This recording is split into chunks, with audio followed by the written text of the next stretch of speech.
Okay, let's just dive right in. You know that feeling, right? That pit in your stomach the second an inspector walks through your salon door? Well, today we're going to flip that script from pure anxiety to total confidence.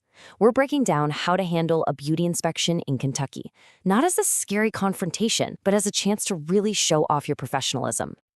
So picture this scene. You're having a super busy day, clients everywhere, and in they walk, an official inspector. Your mind is probably going a million miles an hour, right? What do I do? What do I say first? That exact moment, that's what we're going to get you ready for. And right here, this is the key.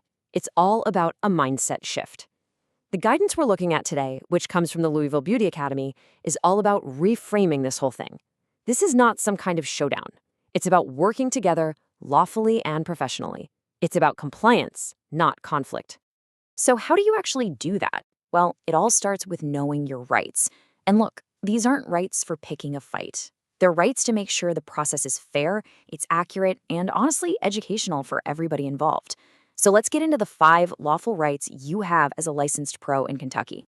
Here they are. Think of these 5 things as your brand new toolkit. We're going to break down every single one, see exactly where it comes from in Kentucky law, and figure out what it really means for you when that inspector is standing right there in your salon. First up, the right to respond reasonably.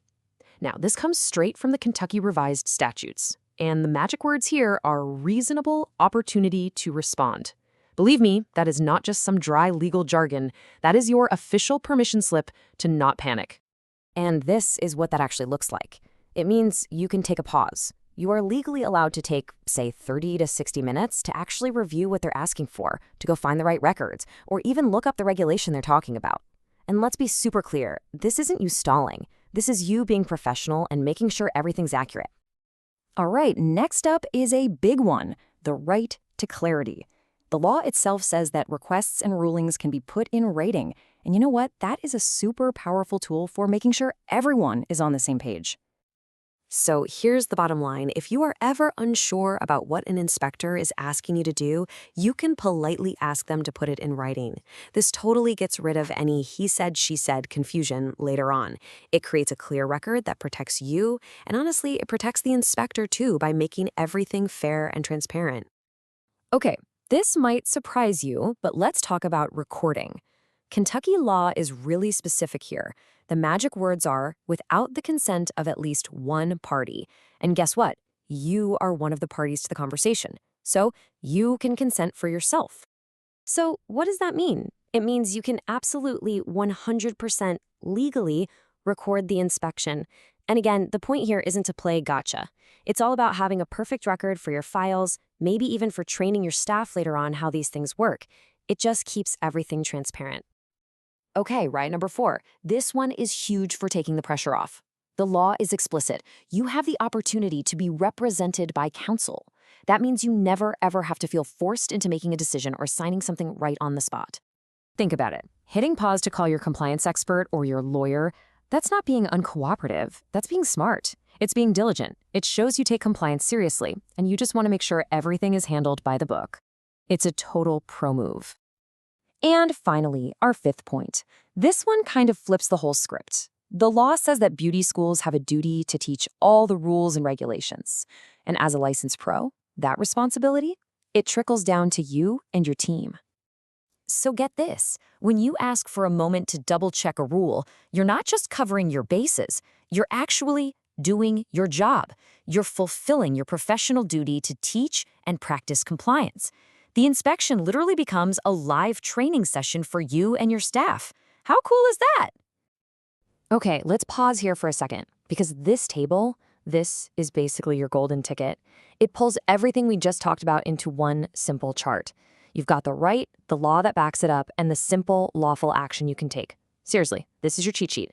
Print this out, stick it in a drawer. This is your go-to guide for staying professional and compliant. Okay, so we get the rights, but that brings us to the million-dollar question. How do you actually say all this stuff without sounding like you're gearing up for a fight? Well, that's where this next part comes in. It's maybe the most useful tool of all. Okay, deep breath, because how you say this is just as important as what you say. The goal here is to be calm, professional, totally respectful, while still being clear about your standard process. This isn't about reading off a legal document, it's just about having a prepared, professional conversation. And here it is, the actual words you can use. You just say, calmly and with a smile, "Good morning, we welcome your visit. We just follow a standard compliance process for this. Here's our inspection transparency and verification rights notice."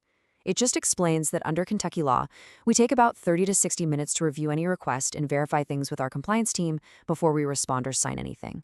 We will absolutely cooperate fully. Thank you so much for understanding. See, it's polite, it's firm, and it's all based on the law. So why does this simple little script work so well? Let's unpack it. First off, you're welcoming. You're not putting up a wall. You immediately establish that, hey, this is just our standard procedure. It's nothing personal. You confidently reference Kentucky law, you state you're going to cooperate fully, and you frame the whole thing as being transparent, which is good for everyone. So I want to leave you with this thought. By knowing your rights and having a simple professional script ready to go, you change the entire game. So think about it. The next time that door opens and an inspector walks in, what if you didn't feel that knot in your stomach? What if instead you saw it as your chance to shine? That's not anxiety, that's empowerment.